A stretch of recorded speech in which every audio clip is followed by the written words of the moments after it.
पारनेरमध्ये बेकायदेशीर मावा निर्मितीवर गुन्हा शाखेचा छापा। 2,58,000 रुपयांचा मुद्देमाल जप्त, दोघांविरुद्ध गुन्हा। अहिल्यानगर पारनेर शहरातील वैदुवस्ती परिसरात बेकायदेशीररित्या सुगंधी तंबाखू साठवून मशीनच्या साह्याने मावा तयार करून विक्री करणाऱ्या दोघांविरुद्ध स्थानिक गुन्हा शाखेने धडक कारवाई केली। या कारवाईत 2,58,100 रुपयांचा मुद्देमाल जप्त करण्यात आला।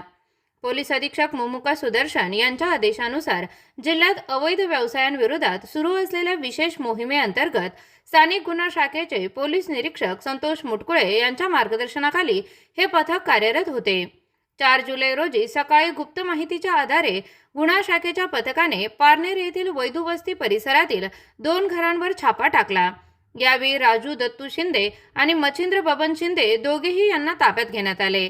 छाप्यात विविध प्रकारच्या सुगंधित तंबाखू, सुपारी मिश्रित मावा, बारीक सुपारी, मावा तयार करण्यासाठी वापरण्यात येणारे इलेक्ट्रिक लोखंडी मशीन तसेच प्लास्टिक पाऊच असा एकूण 2,58,100 रुपयांचा मुद्देमाल जप्त करण्यात आला। या प्रकरणी पारनेर पोलीस ठाण्यात गुन्हा दाखल करण्यात आला असून पुढील तपास पारनेर पोलीस करत आहेत।